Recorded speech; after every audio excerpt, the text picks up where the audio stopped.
எல்லோருக்கும் வணக்கம். அதுவும் பொங்கலுக்கு முன்னாடி இந்த ஜனவரி மாதத்தில் ஒரு பரபரப்பான சூழலில் சென்னையில் உங்களை சந்திக்கிறேன் அப்படின்னு சொன்னால் ஐரிஷ் விஷன் வாயிலாக. நான் இருக்கிறது சென்னை. ஜனவரி மாதம் எப்போ வரும்னு காத்துக்கிட்டு இருப்பேன். ஏன்னா அப்போ தான் அறிவு பசியை போக்கக்கூடிய புத்தக திருவிழா நடக்கக்கூடிய மாதம். சென்னையில் பப்பாசி நடத்துகிறாங்க. இன்றைக்கு தமிழ்நாடு முழுக்க புத்தக கண்காட்சி நடத்துகிறாங்க. முன்னாடியெல்லாம் நாங்கள் புத்தக கண்காட்சிகளில் எந்தவித வெறுப்புமின்றி பேச்சாளர்களுக்கு இடம் இருந்தது. அப்போது தமிழ்நாடு முழுக்க நான் சென்று பயணப்பட்டு நிறைய மேடைகளில் பேசியிருக்கேன். அதை பற்றி நம்ம ஒன்றும் பேசுகிறதுக்கு இல்லை, அது இருக்கட்டும். நம்ம என்ன செய்திக்காக இப்போ உங்களை சந்திக்கிறேங்கிறத சொல்கிறேன். என் அன்புக்குரியவர்களே, புத்தக திருவிழா சென்னையில் தொடங்கி இருக்கிறது. நம்முடைய அறிவு பசியை போக்கக்கூடிய ஒரு மகத்தான திருவிழா. ஏகப்பட்ட அங்கே அரங்குகள் இருக்கும், அரிய பல படைப்புகள் இருக்கும். என்னுடைய பாட்டி சின்ன வயசில் சொல்வா, மண்ணில் விளையாண்டா சரங்கு வரும் அப்படின்னு சொல்லுவாள். ஆனால் இன்றைய தலைமுறைக்கு நான் சொல்லுவேன், மண்ணில் விளையாடுங்க, சரங்கு வந்தால் மருந்து போட்டுக்கலாம். நீங்கள் 10ஆம் கிளாஸ் வரைக்கும் செல்லில் விளையாண்டா குழந்தைங்களே மண்ணாக போயிடுவாங்களேங்கிற வருத்தத்தில் இந்த பதிவை போடுறேன். ரொம்ப வேதனையோடு இந்த பதிவை போடுறேன். அருள் கூர்ந்து இதை பார்க்குறவங்க சாதாரணமாக யூடியூப்பில் பார்க்கக்கூடிய ஒரு செய்தியாக இதை நினச்சிடாதீங்க. நீங்கள் ஏதேனும் செய்யணும். உண்மையாகவே நாம் ஒரு படைப்பாளிக்கு பின்னாடி இருக்கோம் அப்படின்னா இந்த வீடியோவை பார்த்துட்டு உங்களுடைய பங்களிப்பு இருக்கணும். சிறுதுளி பெருவெள்ளம் அப்படிங்கிறது தான். சிறுக சேமித்தா தான் உண்டியலே நிரம்பும் அப்படிம்பாங்க. என்னடா புஸ்தகத்தைங்கிறாரு, சேமிப்பை பற்றி சொல்கிறாரு அப்படின்னா, அண்மையில் சென்னையை புரட்டி போட்டது மழை வெள்ளம். மகத்தான மனிதர்னு நினைக்கக்கூடிய ஒரு மனிதர் எழுத்துலகத்தில் மரியாதைக்குரிய ஐயா எஸ் ராமகிருஷ்ணன் அவர்கள். அன்புக்குரியவர்களே, இந்த நாட்டில் நிறைய புரட்சியை பண்ண பாரதிய வாழும் காலத்தில் நம்ம அங்கீகரிக்கலை. ஆனால் அவர் இறந்து பல ஆண்டுகளுக்கு பிறகு அவர் இல்லாத போது சிலைக்கு மாலை போடுறோம், மரியாதை செய்கிறோம், கௌரவிக்கிறோம், வீட்டை அரசுடைமையாக்குறோம், அவருடைய புத்தகங்களை அரசுடைமையாக்குறோம். எப்போ பார்த்தாலும் பாரதி விழா போடுறோம், மாறுவேட போட்டியில் பாரதியாருக்கு இடம் உண்டு, ஒரு படைப்பாளியை கௌரவிக்கிறோம். இருக்கும்போது வறுமையோடு தான் வாழ்ந்தார். ஒரு ஷேக்ஸ்பியருக்கோ ஷெல்லிக்கோ ஒரு மில்டனுக்கோ ஆண்டன் செக்காவுக்கோ கிடைக்கக்கூடிய மரியாதை தமிழ் சமூகத்தில் எழுத்தாளனுக்கு இல்லை என்பதுதான் மிகப்பெரிய வேதனை. அதுவும் முழு நேர எழுத்தாளராக தன்னுடைய வாழ்க்கையை அர்ப்பணித்து கொண்டிருக்கின்றவர் ஐயா எஸ் ராமகிருஷ்ணன். தேசாந்திரி என்று ஒரு பதிப்பை வைத்திருக்கிறார். எனக்கு தெரிந்து கிட்டத்தட்ட 200க்கும் மேற்பட்ட நூல்களை எழுதியிருக்கிறார். நிறைய அவர் போகாத நாடுகள் இல்லை, பயணப்படாத இடங்களில். எப்படி அவர் மனிதனுக்கு, அவர் ஒன்றும் ஆஃபீஸில் போய் வேலை பார்க்கல, எல்லாம் பண்ணலை. ஆனால் இந்த சமூகத்தினுடைய விஷயங்களை தமிழ் சமூகம் தெரிந்து கொள்ளணும், உலகத் தமிழர்கள் தெரிந்து கொள்ளணும்னு எனது இந்தியா முழுக்க நண்பர்கள் உதவியோடு, குடும்பத்தாருடைய உதவியோடு பயணப்பட்டு எனது இந்தியான்னு எழுதியிருக்காரு. இது வெறும் புத்தகம் இல்லை, என்சைக்ளோபீடியா, இந்தியாவை பற்றி தெரிந்து கொள்ள. இந்த தேசாந்திரியாக பயணப்பட்டு அவருடைய எழுத்துக்கள் இருக்கே, ஒவ்வொன்றும் முத்து ரத்தினம். துணை எழுத்துன்னு ஒரு தொடர் எழுதினார். அதை படித்தா மனிதனுக்குள்ளே எவ்வளவு மனிதநேயம் இருக்குன்னு தெரிஞ்சுக்கலாம். சிறிது வெளிச்சம்னு ஒரு புத்தகம் ஆனந்த விகடனில் உலக சினிமாவை, உலக இலக்கியங்களை அப்படியே சாறு பிழிஞ்சு கொடுத்தார்.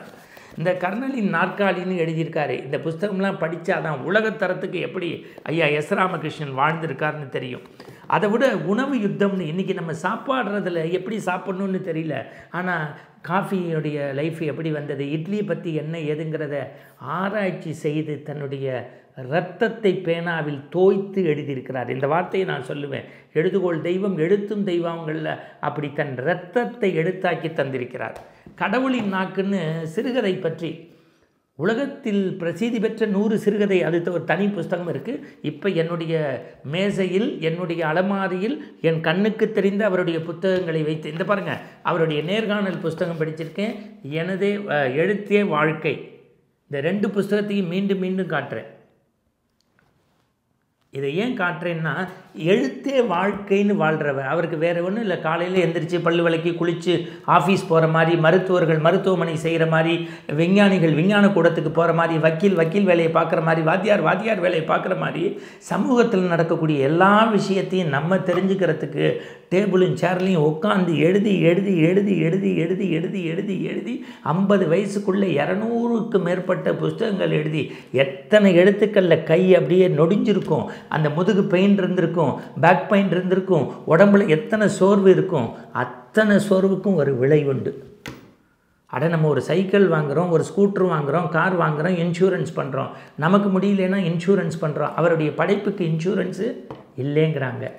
அண்மையில் மழை வெள்ளம் பாதிக்கப்பட்ட போது தமிழ் சமூகத்திற்கு மட்டுமல்ல இந்திய சமூகத்திற்கே பெருமை சேர்த்து சஞ்சாரம்னு அவர் எழுதிய நாவலுக்கு மிகப்பெரிய விருது கிடைச்சது. அது என்னென்னா, நாதஸ்வர கலைஞர்களை பற்றி. ஒரு நாள் காலையில் அவர் வீட்டு கதவை திறந்தா 10 நாதஸ்வர கலைஞர்கள் நின்று வாசித்தாங்களாம். என்னையான்னு கேட்டாங்களாம். எங்களுக்கு திருப்பி தர்றதுக்கு உங்களுக்கு எதுவும் இல்லை, எங்கள் வாழ்க்கையை புத்தகமாக போட்டிங்களா, அதுக்கு நன்றின்னு சொன்னாங்களாம்.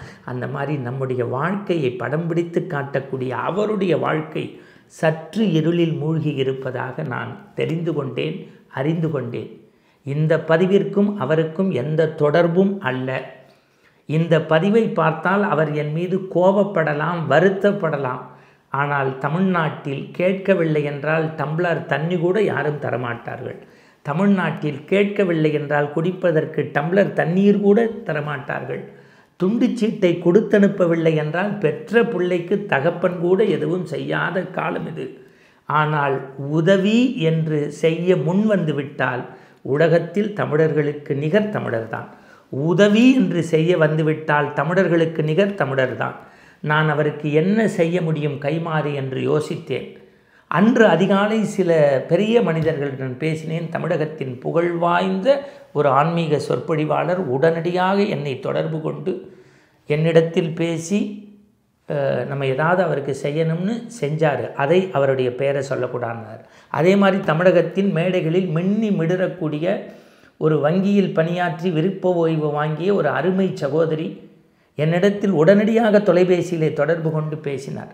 இந்த 2 பேரையும் எதற்கு நான் இங்கே குறிப்பிடுறேன்னா, அதே மாதிரி ஒரு மூத்த வழக்கறிஞர், மேடைகளில் பேசக்கூடியவர், எழுதக்கூடியவர், அன்பு என்னுடைய சகோதரி. உங்களுக்கு தெரியும், நிறைய பேருக்கு கொரோனா காலத்தில் அவங்க உதவி செஞ்சாங்க. இந்த மாதிரி சிலர் வெளியில் தெரியாமல் செய்யக்கூடிய பண்பாளர்கள் இருக்காங்க. நான் மீண்டும் சொல்கிறேன், அவருடைய உதவிக்கான தொலைபேசி எண் கொடுக்கப்படுகிறது. இது அவங்க துணைவியார் எண்.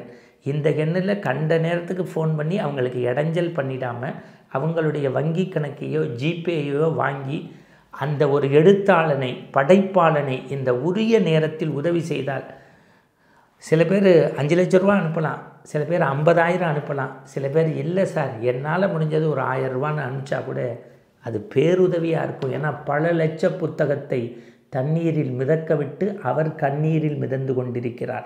பல லட்சம் புத்தகத்தை அவர் தண்ணீரில் மிதக்க விட்டு கண்ணீரில் மிதந்து கொண்டிருக்கிறார்.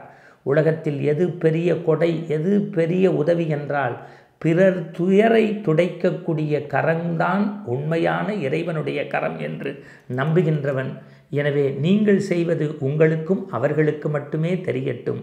அவர்களுடைய தொலைபேசி எண்ணை மீண்டும் ஒரு முறை உங்களின் வசதிக்காக இப்பொழுது அந்த போஸ்ட் பண்ணி அப்படியே காமிக்கிறோம். இது அவங்களுடைய துணைவியாருடைய தொலைபேசி எண். அதில் நீங்கள் பேசி இல்லை அவங்களுடைய ஜிபேயை வாங்கி அவங்களுக்கு சர்வீஸ் பண்ணிங்கன்னா பேருதவியாக இருக்கும். ஒரு படைப்பாளனை உலகத்தில் இந்தியா தவிர அவர் எங்கு பிறந்திருந்தாலும் இன்றைக்கு செல்வச்சீமானாக ஒரு மகாராஜா வாழ்க்கை வாழ வேண்டிய ஒரு அறிவு புரட்சி செய்யக்கூடிய அந்த மனிதனை காப்பது நம்முடைய கடமை என்பதை பணிந்து பதிவு செய்கின்றேன். நன்றி. இந்த தகவல் உங்களுக்கு பிடிச்சிருந்தா லைக் பண்ணுங்க, உங்க ஃப்ரெண்ட்ஸுக்கு ஷேர் பண்ணுங்க, மறக்காம எங்க சேனலுக்கு சப்ஸ்கிரைப் பண்ணுங்க.